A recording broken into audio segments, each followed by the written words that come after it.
أعوذ بالله من الشيطان الرجيم بسم الله الرحمن الرحيم. எல்லாம் அல்ல அல்லாஹ்வின் நல்லடியார்களே, சகோதர சகோதரிகளே, அல்லாஹ்வின் அருளும் அன்பும் பொழியக்கூடிய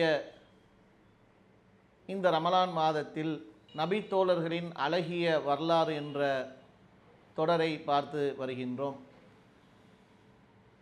அதில் இன்றைய தினம் நாம் பார்க்க இருக்கக்கூடிய தகவல், இன்றைய உலகத்தில் வாழக்கூடிய மனிதர்களுக்கு நபி தோழர்களுடைய வாழ்க்கையில், அவர்களுடைய வரலாற்றில் அழகிய ஒரு படிப்பினையும் போதனைகளும் இருக்கின்றது. அவருடைய அந்த வாழ்வு எந்த அளவுக்கு இருந்திருக்கின்றது, அந்த வாழ்வு எந்த அளவுக்கு நமக்கு முன்மாதிரியாக இருக்குது என்பதை நாம் பார்க்கும்போது, இன்றைய உலகத்தில் இஸ்லாமிய மார்க்கத்தை பின்பற்றக்கூடிய ஏனைய இஸ்லாமிய சமுதாய மக்கள் இஸ்லாத்தை பின்பற்றுவதில் மிகப்பெரிய ஒரு அலட்சியமும், அமல்கள் விஷயங்களில் கடுமையான பொடும்போக்குத்தனத்தையும் பார்க்க முடிகின்றது.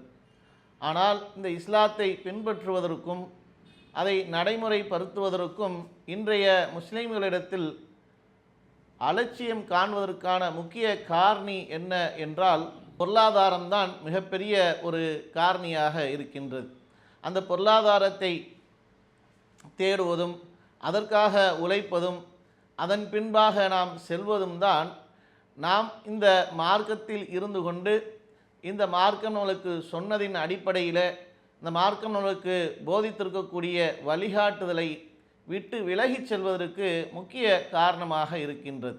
இந்த பொருளாதாரம் அந்தளவுக்கு நம்மளுக்கு மிகப்பெரிய ஒரு தாக்கத்தை ஏற்படுத்தி, அதன் பக்கம் நம்முடைய மோகங்கள் அதிகமாக, அதை சுற்றியே நம்முடைய செயல்பாடுகள் இன்றைய உலகத்தில் மனிதர்களுக்கு மத்தியில் அதிகரித்து கொண்டிருக்கக்கூடிய நிகழ்வை நம்ம பார்க்க முடிகின்றது. ஆனால் நபி தோழர்களுடைய வாழ்க்கை வரலாறுகளை நீங்கள் எடுத்து பார்த்தால், அவர்களுடைய அந்த அழகிய வரலாறு நம்மளுக்கு உணர்த்தக்கூடியது எந்த அளவுக்கு நம்மளுக்கு பாடமாக இருக்கின்றது, படிப்பினையாக இருக்கின்றது என்று பார்த்தால், பொருளாதாரத்தை பொறுத்தமட்டில் அதில் அதிக முக்கியத்துவம் இல்லாமல், அதே நேரத்தில் பொருளாதாரம் இல்லாவிட்டாலும் ஒரு வறுமையான நிலைகள் இருந்தாலும், வறுமையான நிலைகளிலும் எந்த அளவுக்கு அவர்கள் மார்க்க பற்றோடு, கொள்கை உறுதியோடு மார்க்க விஷயங்களில் பயணித்திருக்கின்றார்கள் என்று பார்க்கும்போது, அவருடைய வறுமை எந்த அளவுக்கு இருந்திருக்கின்றது என்பதையும் இந்த வரலாற்று சம்பவம் நம்மளுக்கு மிகப்பெரிய ஒரு பாடத்தை கற்பிக்கக்கூடிய ஒன்றாக இருக்குது.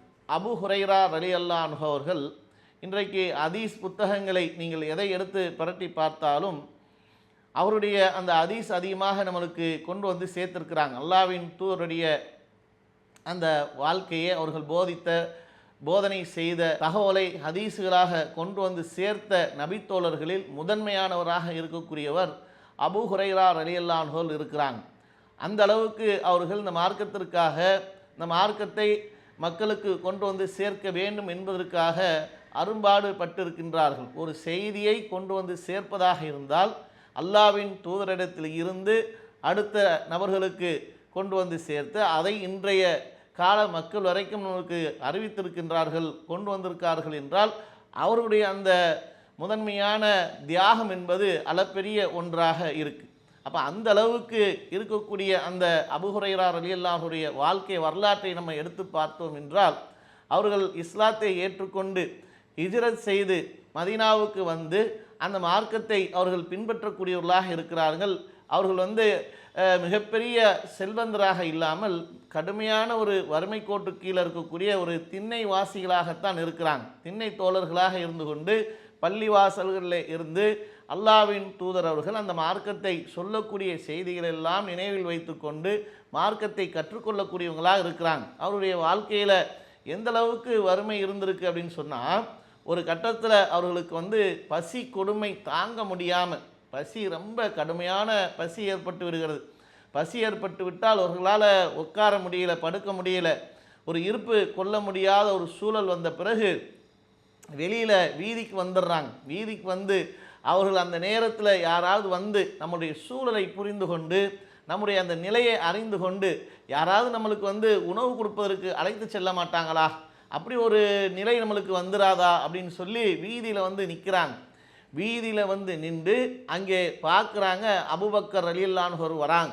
அவர்களிடத்தில் போய் எப்படி வந்து நம்ம வந்து கேட்பது என்று புரியாமல் என்ன கேட்குறாங்கன்னா, அபூபக்கர் ரலியல்லாஹு அவர்களிடத்தில் போய் என்ன பண்ணுறாங்கன்னு சொன்னால், குர்ஆன் வசனத்தை சொல்லி, அபூபக்கர் இந்த குர்ஆன் வசனத்துக்கு நீங்கள் விளக்கத்தை சொல்லுங்கள்.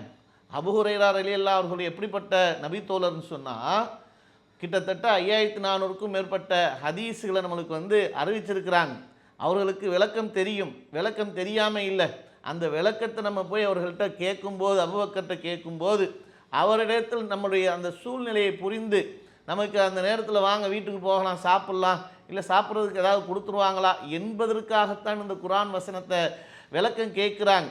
ஆனால் அபூபக்கர் ரலியல்லாஹு அவர்கள் வந்து அதை சாதாரணமாக புரிந்து கொள்ளாமல் என்ன பண்ணுறாங்கன்னு சொன்னால், அபூ ஹுரைராவுக்கு ஒரு குர்ஆன் வசனத்துடைய விளக்கம் தான் தேவைப்படுது போல் தெரிகின்ற அந்த புரிதலோடு என்ன பண்ணிக்கிட்டாங்கன்னு சொன்னால், அந்த வசனத்தின் விளக்கத்தை சொல்லி கடந்து செல்கிறாங்க. பார்க்குறாங்க, அபூபக்கர் அவர்கள் நம்மளுடைய நிலையை அறிந்து கொள்ளலையே, பசி கொடுமை தாங்க முடியல, என்ன செய்வது என்று திகைத்து போய் நிற்கிறாங்க.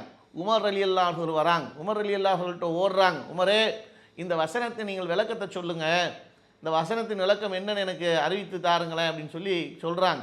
அப்படி சொன்ன உடனேயே உமர் ரலியல்லாஹு அவர்களும் அந்த சூழ்நிலையை புரிந்து கொண்டு அபூ ஹுரைரா அவர்களுக்கு வந்து உணவை கொடுத்துருவாங்க, ஏதாவது சாப்பிட்றதுக்கு அவருடைய பசியை போக்குவதற்கு ஏதாவது ஒரு சூழலை அமைத்து கொடுத்துருவார்கள் என்ற எண்ணத்தோடு ஓடுறாங்க. ஓடி போய் அவர்கள்ட்ட கேட்குறாங்க. அப்படி கேட்கும்போது உமர் ரலியல்லாஹு அவர்களும் அந்த இடத்துல அந்த வசனத்தின் விளக்கத்தை சொல்லிட்டு கடந்து செல்கிறாங்க. அவர்களும் அந்த நிலையை அறிந்து கொள்ளாமல் அபூ ஹுரைரா அவர்களுக்கு வசனத்தின் விளக்கம் தான் தெரியும், தேவைப்படுது போல்துன்னு சொல்லிட்டு கடந்து போகிறாங்க. அடுத்து பார்க்குறாங்க, நம்முடைய சூழ்நிலையை உமரும் புரிந்து கொள்ளலையே, அபூபக்கர் அவர்களும் புரிந்து கொள்ளலையே அப்படின்னு சொல்லி பரிதவித்து அந்த இடத்துல நிற்கிறாங்க. நிற்கும்போது அல்லாஹ்வின் தூதர் நபிகள் நாயகம் ஸல்லல்லாஹு அலைஹி வஸல்லம் அவர்கள் வராங்க. வரும்போது அல்லாஹ்வின் தூதரிடத்தில் ஓடுறாங்க. அல்லாஹ்வின் தூதராவது நம்மளுடைய சூழலை அறிந்து கொள்வாங்களா என்று ஒரு நிலையில் வந்து ஓடுறாங்க. ஓடி போய் அல்லாஹ்வின் தூதர்கிட்ட, அல்லாஹ்வின் தூதரே இந்த வசனத்தின் விளக்கத்தை சொல்லுங்களேன் அப்படின்னு சொல்லி கேட்குறாங்க.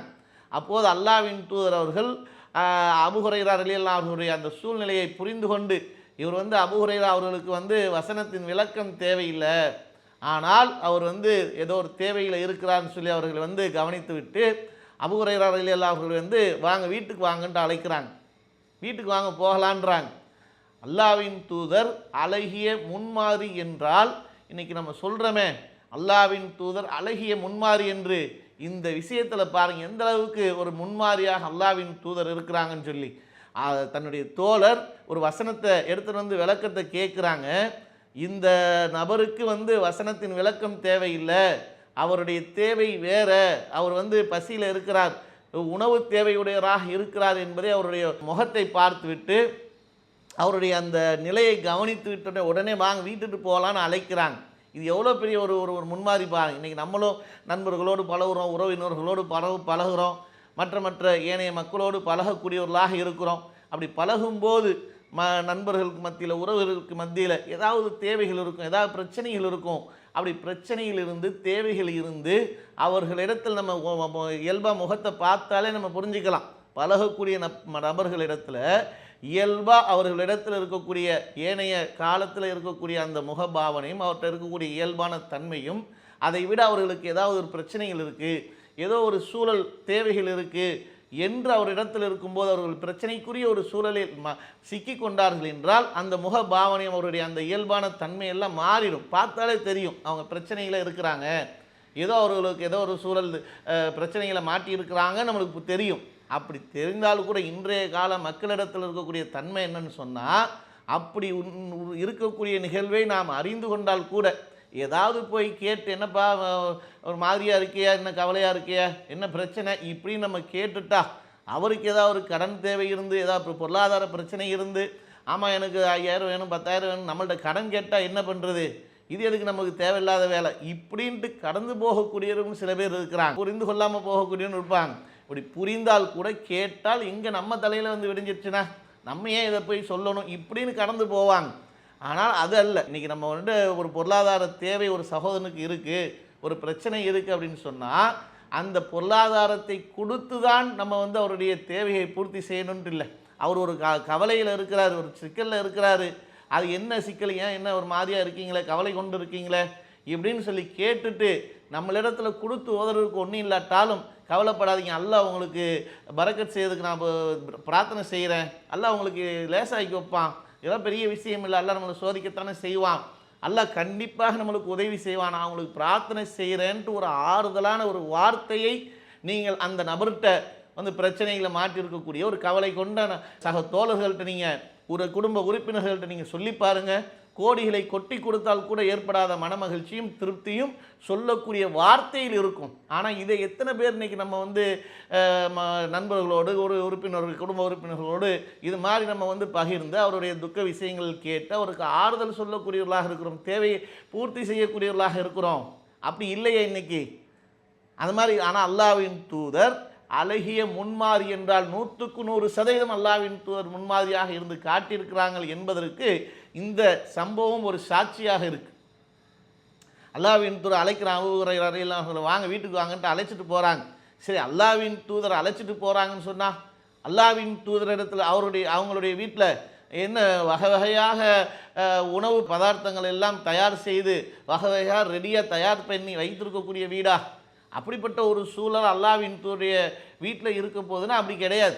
அல்லாஹ்வின் தூதருக்கே போனால் என்ன உணவு இருக்குது என்பதே தெரியாது. அப்படிப்பட்ட ஒரு நிலை தான் அல்லாஹ்வின் தூதருடைய வீட்லையும் இருக்கும். ஆனால் அல்லாஹ்வின் தூதர் வாங்கன்ட்டு அழைச்சிட்டு போகிறாங்க. அழைச்சிட்டு போய் அல்லாஹ்வின் தூதர் தன்னுடைய வீட்டில் கேட்குறாங்க, என்னம்மா சாப்பிட்றதுக்கு என்ன எது இருக்கான்னு கேட்குறாங்க.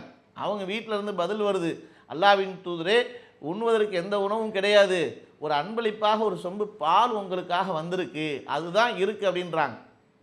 இதுதான் இருக்குன்னு சொன்ன உடனே அபூ ஹுரைரா ரலியல்லாஹு அன்ஹுவுக்கு ஒரு மகிழ்ச்சி ஏற்படுது. அல்லாஹ்வின் தூதர் அருந்துவதற்கு ஒரு சொம்பு பால் இருக்குன்னு சொன்னால் அதை நம்மளுக்கு ஏதாவது கொடுத்து உதவி, நம்முடைய இந்த பசியை போக்குவதற்கு அல்லாஹ்வின் தூதர் நம்மளுக்கு உதவி செஞ்சிருவாங்க என்று அவங்கள்ட்ட ஒரு சின்ன மகிழ்ச்சி ஏற்படுது. அப்போது அல்லாஹ்வின் தூதர் சொல்கிறாங்க, அபூ ஹுரைரா அவர்களே நீங்கள் போய் என்ன திண்ணை தோழர்கள் எல்லாத்தையும் வர சொல்லுங்கன்றாங்க. திண்ணையில் இருக்கக்கூடிய இதே மாதிரி அபூ ஹுரைரா அவர்கள் வந்து எப்படிப்பட்ட ஒரு சூழலில் இருக்கிறாங்களோ இது மாதிரி திண்ணைகளில் படுத்துக்கொண்டு பசியும் பட்டினியுமாக இந்த மார்க்கத்தை ஏற்றுக்கொண்டு இந்த ஏகத்துவத்திற்காக அவர்கள் பாடுபடக்கூடியவர்களாக அந்த திண்ணைகளை படுத்துக்கொண்டு அந்த மார்க்கத்தை பின்பற்றக்கூடியவர்களாக இருக்கிறாங்க. அவர்களுக்கு இதே போன்ற நிலை தான் அல்லாஹ்வின் அதனால தான் சொல்லி அனுப்புகிறாங்க, அபூ ஹுரைரா நீங்கள் அவங்க எல்லாத்தையும் வர சொல்லுங்கன்றாங்க. வர சொல்லுங்கன்னு சொன்னால் அங்கே போய் ஒருத்தர் 2 பேராக இருக்கிறாங்க. அங்கே பார்த்தா கிட்டத்தட்ட 70க்கும் மேற்பட்ட நபித்தோழர்கள் இருக்கிறாங்க இதே சூழலில். அப்போ அப்படி இருக்கும்போது அபூ ஹுரைரா ரலியல்லாஹு அன்ஹுவுக்கு என்ன ஒரு கவலை ஏற்பட்டுருச்சுன்னு சொன்னால், அவங்க வந்து இருக்கிறது ஒரு சொம்பு பால், இந்த ஒரு சொம்பு பாலை அல்லாஹ்வின் தூதர் அருந்திட்டு நம்மளுக்கு ஏதாவது கொஞ்சம் கொடுப்பாங்க, நம்மளுடைய அந்த பசி இப்போதைக்கு நம்மளுக்கு வந்து இந்த தேவையை பூர்த்தி செஞ்சுக்கலாமோ அப்படின்னு சொல்லி அவங்களுக்கு ஒரு மகிழ்ச்சி ஏற்படும் போது திடீர்னு பார்த்தா எல்லாத்தையும் வர சொல்கிறாங்க. அவங்களுக்கெல்லாம் கொடுத்துட்டா நம்மளுக்கு என்ன மிஞ்சும் இப்படின்ற அளவுக்கு அவர்களுக்கு ஒரு கவலை ஏற்பட்டுருச்சு. ஆனால் அல்லாஹ்வின் தூதர் அழைச்சிட்டு வர சொல்லிட்டாங்க. சொன்ன பிறகு என்ன நம்ம மாற்றமாக பேச முடியும்?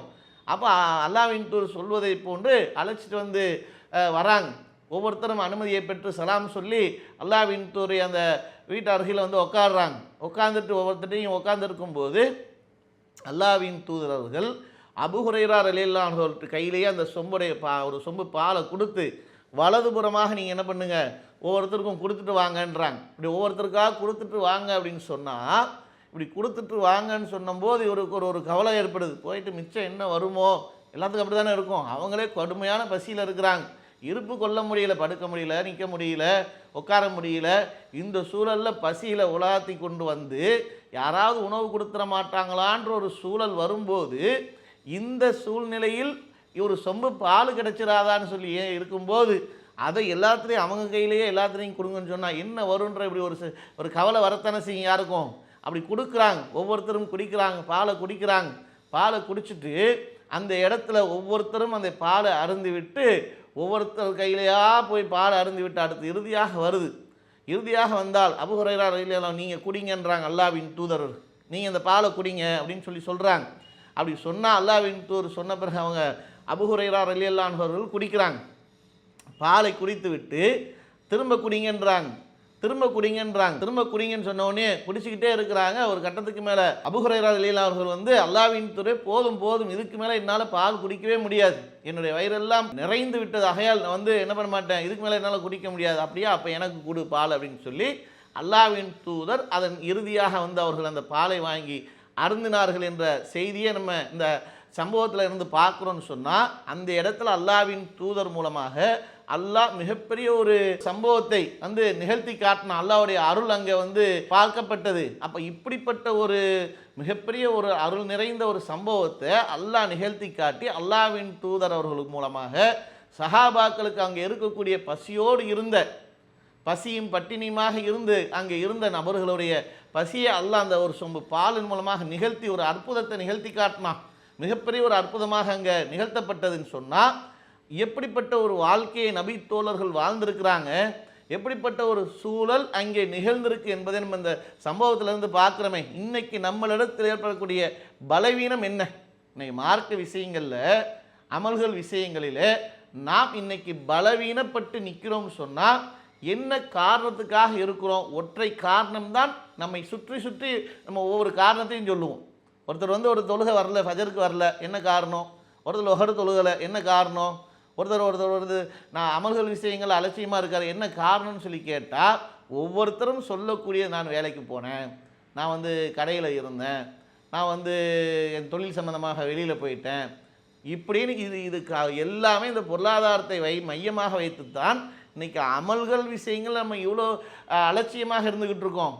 ஆனால் இவ்வளோ வறுமை இருந்தும், இந்த அளவுக்கு வறுமை இருந்தும் மார்க்கத்தை எந்த அளவுக்கு உறுதிப்பாடோடு பின்பற்றக்கூடியவர்களாக இருந்தாங்க.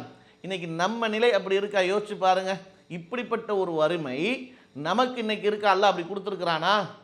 அப்படிப்பட்ட ஒரு வறுமையே இல்லையே. நம்ம வந்து பசியும் பட்டினியுமாக ரோட்டில் வீதியில் போய் நின்று யாராவது உணவு கொடுக்க மாட்டாங்களான்ற ஒரு நிலையை அல்லாஹ் நம்மளுக்கு ஏற்படுத்தியிருக்கிறானா? அப்படி இல்லையா? அல்லாஹ் மிகப்பெரிய ஒரு அருள் கொடைகளை நம்மளுக்கு வழங்கியிருக்கான். இன்றைக்கி வீட்டில் போனால் நம்ம வகை வகையாக செய்து சாப்பிடக்கூடிய அளவுக்கு நம்மளுக்கு அருள் புரிஞ்சிருக்கிறானே. நினைத்ததை வாங்கி சாப்பிடக்கூடிய அளவுக்கு அல்லாஹ் சில பேருக்கு அருள் புரிஞ்சிருக்கிறான். நம்மளுக்கு வந்து வசதி வாய்ப்பு இல்லை, வசதி வாய்ப்பே இல்லாட்டா கூட என்ன நம்ம வந்து இந்த அளவுக்கு பசியும் பட்டினியுமா இருக்கிறோமா? தண்ணியை குடிச்சிட்டு பாலை குடிச்சிட்டு காலத்தை போக்கும் அளவுக்கு நம்முடைய நிலை இருக்கா? அப்படி கிடையாது. நம்மளும் இன்றைக்கி வறுமையெல்லாம் சொல்லுவோம், நம்மளும் இன்றைக்கி வறுமையாக இருக்குது, எனக்கெல்லாம் மிகப்பெரிய ஒரு வறுமை, எனக்கெல்லாம் ரொம்ப பொருளாதார கஷ்டம், எனக்கெல்லாம் வந்து ரொம்ப சிரமத்தில் இருக்கேன், இப்படி நம்ம இன்றைக்கி மக்கள் நம்மளும் சொல்லுவாங்க. நம்முடைய கஷ்டம் என்னவாக இருக்குது, நம்முடைய சிரமம் என்னவாக இருக்குதுன்னு சொன்னால், அடுத்தவர்களை பார்த்து அவர்களுடைய வாழ்க்கை எப்படி இருக்குது, அடுத்தவர்களை பார்க்குறோம், இவன் எவ்வளோ வசதியாக இருக்கிறான், இவன் எவ்வளோ செல்வத்தோடு இருக்கிறான், இவன் நினச்ச மாதிரி வாழ்கிறானே, இப்போ இவனை மாதிரி வாழ முடியல, அதனால் நான் கஷ்டத்தில் இருக்கேங்கிறது. அவனை மாதிரி நம்மளால் செலவு பண்ண முடியல, ஆனால் அதனால் நான் கஷ்டத்தில் இருக்கேங்கிறது. அவனை மாதிரி தன்னுடைய வாழ்க்கையை அமைத்து கொள்ள முடியல, அதனால் நான் கஷ்டத்தில் இருக்கேன்னு சொல்லிக்கிட்டு நம்மளும் வறுமையை வந்து சொல்லிக்கிட்டு தான் இருக்கிறோம். வறுமைக்கான அளவுகளை என்ன சொல்லுவோம்? மாதம் மாதம் மந்தி வாங்கி சாப்பிட முடியலன்னு சொல்லுவோம், வாரத்துக்கு ஒரு முறை பிரியாணி ஆக்கி சாப்பிட முடியலன்னுவோம், நினச்ச இடத்துக்கு டூர் போக முடியல, நினச்ச இடத்துக்கு சுற்றி பார்க்க முடியல, நான் எவ்வளோ கஷ்டத்தில் இருக்கேன், அவனை பாருங்கள், அவன் நினச்சதை வாங்கி சாப்பிட்றான், வாரத்துக்கு ஒரு முறை பிரியாணி ஆக்கி சாப்பிட்றான், மாதத்துக்கு ஒரு முறை மந்தி வாங்கி சாப்பிட்றான், நினச்ச இடத்துக்கு சுற்றுலாவுக்கு போகிறான், நினச்ச உடைகளை வாங்கி அணிகிறான், அந்த மாதிரிலாம் நம்மளுக்கு இருக்க முடியுதா? நம்மளுக்கு ரொம்ப கஷ்டம் பார்த்தீங்களா? இப்படின்னு சொல்லி கஷ்டத்தையும் வறுமையையும் நம்ம அளவுகோலாக, அடுத்தவர்களை வைத்து நம்ம வறுமையை அளவுகோலாக வைத்து சொல்லிக்கிட்டு இருக்கோம். ஆனால் இந்த சஹாபாக்களுடைய வாழ்க்கையை நீங்கள் ஒப்பிட்டு பாருங்கள்.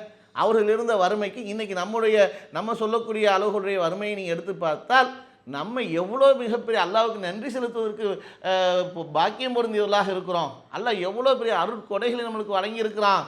நிம்மதியான சாப்பாடுகளை சாப்பிடக்கூடிய அளவுக்கு, அழகான ஒரு உணவுகளை நம்ம உண்டு கழிக்கக்கூடிய அளவுக்கு அல்லாஹ் நம்மளுக்கு வழங்கியிருக்கிறானே. சஹாபாக்களுடைய வாழ்க்கையை நீங்கள் எடுத்து பார்த்தீர்கள் என்றால், சாத் பின் அபி வக்காஸ் ரலியல்லாஹு அன்ஹு சொல்கிறாங்க, ஆரம்ப காலத்தில் நாங்கள் இஸ்லாத்தை ஏற்ற நபர்களில் 7ஆம் நபராக நான் இருக்கிறேன். அப்படி இருக்கும்போது நாங்கள் வந்து சாப்பிட்றதுக்கு வழி இல்லை, உணவு ஒன்றுமே இல்லை, சாப்பிட்றதுக்கு வழியே இல்லை. இப்படி சாப்பிட்றதுக்கு வழி இல்லாத ஒரு சூழலில் நாங்கள் வந்து சாப்பிட்டு கொண்டு இருந்தோம்னு சொன்னால், ஹுப்லா அல்லது ஹவலா என்கின்ற முட்செடியுடைய இலையை எடுத்து நாங்கள் சாப்பிட்டு பசியை போக்கிக்கிட்டு இருந்தோம். இப்படி சாப்பிட்றது மூலமாக எங்களுக்கு எப்படிப்பட்ட ஒரு நிலை ஏற்பட்டுச்சுன்னா, நாங்கள் மலம் கழிக்கும் போது எப்படி ஆடு மாடெல்லாம் ஒரு ஆடு வந்து கெட்டியான ஒரு சாணியை போடுமோ அது போன்று எங்களுக்கும் என்ன ஆயிடுச்சுன்னா மலங்கள் எல்லாம் இந்த இலையை சாப்பிடுவதன் மூலமாக எங்களுடைய மலங்கள் அப்படி ஒரு கெட்டியான சாணியாக போகும் அளவுக்கு ஆகிவிட்டது என்று அல்லாஹ் நபி தோழர்களில் சொல்லி காட்டுறாங்க. சாது பின் அபி வக்காஸ் ரலியல்லாஹு அவர்கள் வந்து கூறுறாங்கன்னு சொன்னால், இந்த அளவுக்கு நம்மளுடைய நிலை இருக்கா? இலைதலைகளை சாப்பிட்டு நம்முடைய வாழ்க்கையை கழிக்கும் அளவுக்குண்டான ஒரு சூழல் இன்னைக்கு இருக்கான்னு சிந்தித்து பாருங்க. இந்த அளவுக்கு நம்ம வறுமையை சந்திச்சுக்கிட்டு இருக்கிறோம். இப்படி இல்லையே. அதனால தான் இந்த மாதிரி சிரமமான காலகட்டத்தில் கூட மார்க்க விஷயங்களில் எந்த ஒரு சமரசமும் கொள்ளாமல் அல்லாஹ்வுக்கு நன்றி செலுத்துவதில் முன்னணியாக இருந்ததனால்தான் அல்லாஹ் பல நேரங்களில் இது போன்ற அற்புதங்களை நிகழ்த்தி காட்டியிருக்கிறான். அபூ ஹுரைரா ரலியல்லாஹு அன்ஹுடைய இந்த நிகழ்வில் இப்படி ஒரு சொம்பு பால் மூலமாக 70க்கும் மேற்பட்ட நபித்தோழருடைய பசியை அங்கே போக்கும் அளவுக்கு அல்லாஹ் மிகப்பெரிய ஒரு அற்புதத்தை நிகழ்த்தி காட்டியிருக்கான். இது மாதிரி பல சம்பவங்கள் நடந்திருந்தாலும் இது மிகப்பெரிய ஒரு அற்புதம். என்ன, எதனால்? அவருடைய அந்த உறுதிப்பாட்டுக்காக அல்லாஹ்வின் தூதர் மூலமாக அவர்களுக்கு அல்லாஹ் ஏற்படுத்தி காட்டினான்.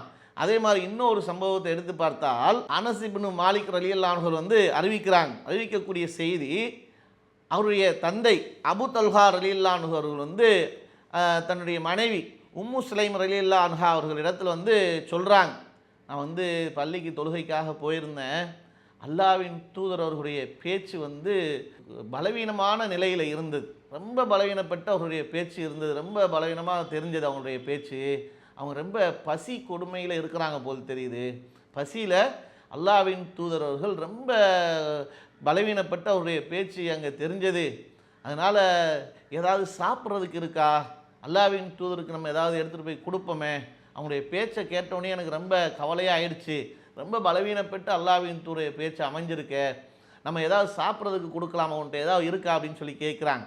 உம்மு சுலைம் ரலியல்லாஹு அன்ஹா அவர்கள் சொல்கிறாங்க, ஆமாம் இருக்குது, கொஞ்சோன்னு வார்கோதுமையில் செஞ்ச ரொட்டி கொஞ்சம் இருக்குது, அதை வேணால் அல்லாஹ்வின் தூதருக்கு நம்ம கொடுப்போம் அப்படின்னு சொன்ன உடனே அபூ தல்ஹா ரலியல்லாஹு அன்ஹு சொல்கிறாங்க, அப்படியா, அப்போ நீங்கள் எடுத்துகிட்டு போய் அல்லாஹ்வின் தூதர்கள்ட்ட போய் கொடுத்துட்றியா அப்படின்னு சொல்லி கேட்குறாங்க. உம்மு சுலைம் ரலியல்லாஹு அன்ஹு சரி அப்படின்னு சொல்லிட்டு அவர்கள் அந்த ஹிஜாபை அணிந்து கொண்டு அந்த இருக்கக்கூடிய அந்த ரொட்டியை எடுத்து ஒரு துணியில் சுற்றி மறைச்சி வச்சு என்ன பண்ணுறாங்கன்னு சொன்னால் எடுத்துகிட்டு போய் அல்லாஹ்வின் தூதர், ஏன்னா இருக்கிறது கொஞ்சம் நிறையா இருந்தால் எடுத்துகிட்டு போய் எல்லா மக்களுக்கும் பள்ளியில் பல நபர்கள் இருப்பாங்க, அங்கே பள்ளியுடைய திண்ணைகளில் உட்காந்துக்கிட்டு இருப்பாங்க, இதே மாதிரி சாப்பிட்றதுக்கு வழி இல்லாத வறுமையில் இருக்கக்கூடிய நபித்தோழர்கள் எல்லாம் அங்கே தான் இருப்பாங்க.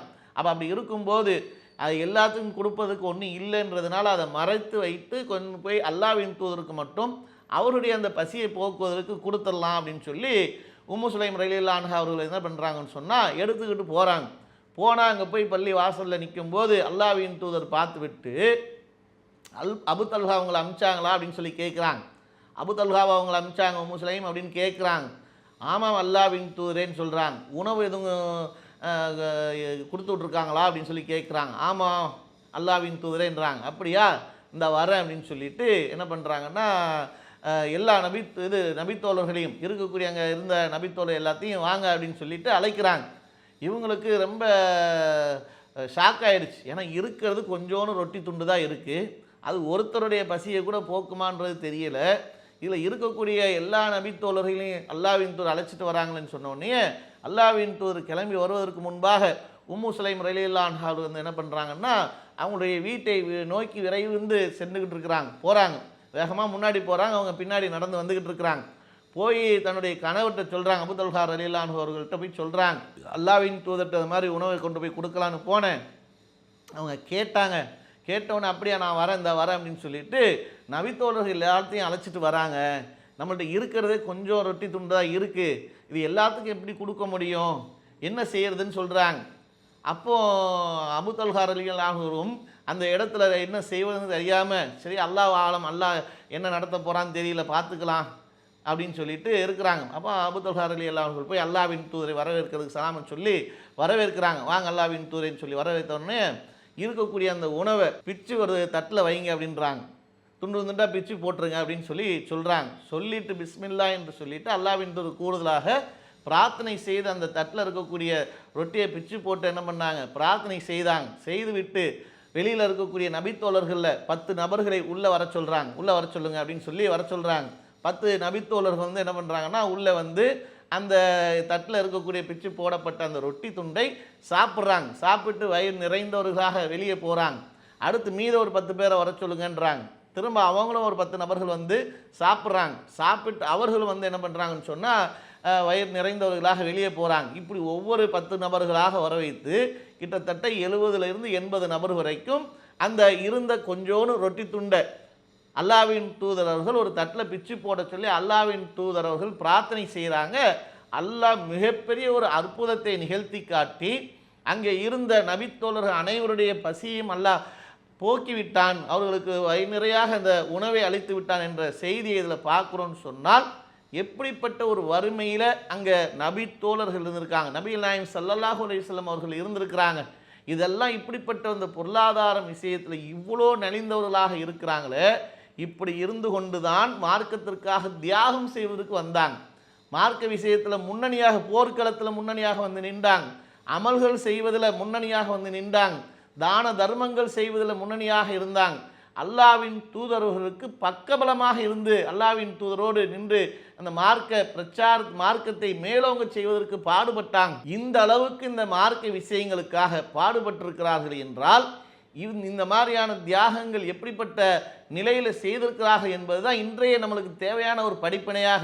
ஏன்னு சொன்னால் இன்னைக்கு நம்ம இடத்துல இருக்கக்கூடிய ஒட்டுமொத்த பலவீனத்திலையும் முதன்மையான பலவீனம் என்னன்னு சொன்னால் பொருளாதாரத்தை மையமாக வைத்து மட்டும்தான் நாம் என்ன பண்ணுறோம்னு சொன்னால் மார்க்க விஷயங்களிலே ஒதுங்கி போகக்கூடியவர்களாக இருக்கிறோம், விலகி போகக்கூடியவர்களாக இருக்கிறோம். மார்க்க விஷயத்திற்கு அலட்சியம் காட்டக்கூடியது, மார்க்க விஷயத்தில் நம்ம வந்து ரொம்ப விலகி செல்லக்கூடிய நிலையில் இருப்பது இந்த பொருளாதாரத்தை மையமாக வைத்து தான். இந்த பொருளாதாரம் என்று நம்ம இருந்தோம்னு சொன்னால் பொருளாதாரத்தின் மூலமாக நம்மளுக்கு நன்மையை அடைய முடியும். அதே நேரத்தில் இதன் மூலமாக நம்மளுக்கு அல்லாஹ் வந்து சோதனை ஏற்படுத்தினான்னு சொன்னால் இதுவே நம்மளுக்கு தீங்காக அமையக்கூடிய ஒன்றாக வரும். நல்ல வழியில் செலவு செஞ்சால் நம்மளுக்கு நாளைக்கு வந்து அது வந்து நன்மையாக மாறும். அங்கே சொர்க்கத்தில் வந்து அது மறுமையில் அல்லாஹ் விசாரணை செய்து சதக்கா என்கின்ற சொர்க்க வாயில் மூலமாக கூட அனுப்புவான். இல்லை இந்த பொருளாதாரம் இப்படி இதன் பின்னையாக சுற்றி அதை செலவு பண்ண மாட்டேன், இது என்னுடைய செல்வம், நான் உழைத்தது, நான் சேமித்தது, இது எனக்குரியது என்று அவன் அதை வந்து பாதுகாக்கிறானோ அப்படி பாதுகாக்கக்கூடியது பயன் தராத நிலையில் போயிடுமே. அது நம்ம கோடிக்கு அதிபதியாக இருந்தாலும் லட்சத்துக்கு அதிபதியாக இருந்தாலும் தங்கத்தை மலையளவுக்கு குமித்து வைத்திருந்தாலும் வெள்ளியை குமித்து வைத்திருந்தாலும் இது நம்ம மரணித்த பிறகு மண்ணுக்கு பதில் தங்க குவியில் போட்டு நம்மளுக்கு புதைத்தாலும் அது பலன் தரக்கூடிய ஒன்றாக இருக்குமான்னு சொன்னால் நிச்சயமாக இருக்காது. ஆனால் மறுமையில் நான் செய்யக்கூடிய நற்காரியங்களை நான் முற்படுத்தி இருந்தோம் என்றால், தான தர்மங்களை நாம் மக்களுக்கு வழங்கியிருந்தோம் என்றால் இது நாளைக்கு நம்மளுக்கு மறுமையில் பயன் தரக்கூடிய ஒன்றாக இந்த பொருளாதாரம் நம்மளுக்கு இருக்குமே ஒழிய அது அல்லாமல் நம்ம எந்த அளவுக்கு நம்ம இந்த பொருளாதாரத்தை வந்து அதுக்காக வந்து பாடுபட்டாலும் சரி அது நம்மளுக்கு பயனற்ற ஒன்றாக மாறிடும். ஆனால் இன்றைக்கு நபித்தோர்களுடைய வாழ்க்கை வரலாறு நீங்கள் எடுத்து பார்த்தா எல்லா நபித்தோர்களையும் நீங்கள் எடுத்து பாருங்கள், இதற்கு முக்கியத்துவம் கொடுத்துருக்கவே மாட்டாங்க. இந்த பொருளாதார விஷயத்தை அதற்காக வந்து பெரிய அளவுக்கு என்ன பண்ண மாட்டாங்கன்னா புறந்தள்ளிட்டு போயிருப்பாங்க. மார்க்க விஷயம்தான் முதன்மையானது, அமல்கள் விஷயம்தான் முதன்மையானது. அதற்காக எத்தகைய தியாகத்தை செய்வதற்கும் தயாராகிடுவாங்க. அதற்காக உயிரை கொடுப்பதாக மறுமை என்று வந்துவிட்டால், மார்க்கம் என்று வந்துவிட்டால் அர்ப்பணிக்கக்கூடியவர்களாக இருந்தாங்க. அதுதான் நம்ம இன்னைக்கு பெற வேண்டிய பாடம். பொருளாதாரம் என்பது நமக்கு தேவையாக இருந்தாலும் அந்த தேவை அளவுக்கு மிஞ்சினால் அமிர்தம் நஞ்சு என்று சொல்லுவாங்களே, அப்படிப்பட்ட நிலையில் தேவைக்கு நம்முடைய பொருளாதாரத்தை ஈட்டிக்கொள்ளலாம். அதன் பின்னாடியே நம்ம ஓடணும்னு சொல்ல நம்மளை வந்து திசை மாற்றி ஷைத்தான் வேறு திசைக்கு கொண்டு போயிடுவான். வறுமையை வைத்து நம்மளை அச்சப்படுத்தி நம்மளை வந்து என்ன பண்ணுவான்னா பொருளாதாரத்தின் பக்கமாக திசை திருப்பப்பட்டு விடுவோம். ஆகையால் நமக்கு இது போன்ற நிலை ஏற்பட்டாலும் சரி, அல்லாஹ் நம்மளுக்கு சோதனைக்கு இது போன்ற ஒரு வறுமையை நம்மளுக்கு ஏற்படுத்துகிறான். அப்படி ஏற்படுத்தினாலும் சரி நான் என்னுடைய மார்க்க விஷயத்தில் நான் வந்து தெளிவாக இருப்பேன். அல்லாஹ்வுக்கு நன்றி செலுத்துகிற விஷயத்தில் அல்லாஹ்வுக்கு நான் முதன்மையானவராக நான் அல்லாஹ் விஷயத்தில் இருப்பேன். அதற்காக இந்த நாளை மறுமையில் நான் வந்து அல்லாஹ்வுடைய சன்னிதானத்தில் நிற்கக்கூடிய ஒருவனாக இருக்கிறேன் என்ற அந்த அச்சத்தோடு நாம் நம்மளை தயார்படுத்தி கொள்ள வேண்டும். அதுதான் இன்னைக்கு நபித்தோழருடைய அழகிய வரலாற்றிலிருந்து நாம் பெற வேண்டிய பாடங்களாகவும் இருக்குது. இன்னும் அதிகமான பாடங்களும் படிப்பணிகளும் நபித்தோழருடைய வாழ்க்கை வரலாறில் இருக்குது. ஆகையால் இன்னும் நாம் அதற்குண்டான அடுத்தடுத்த சம்பவத்தை அடுத்த நாட்களில் இன்ஷா அல்லாஹ் பார்ப்போம். அஸ்ஸலாமு அலைக்கும் வரஹ்மத்துல்லாஹி வபரகாத்துஹு.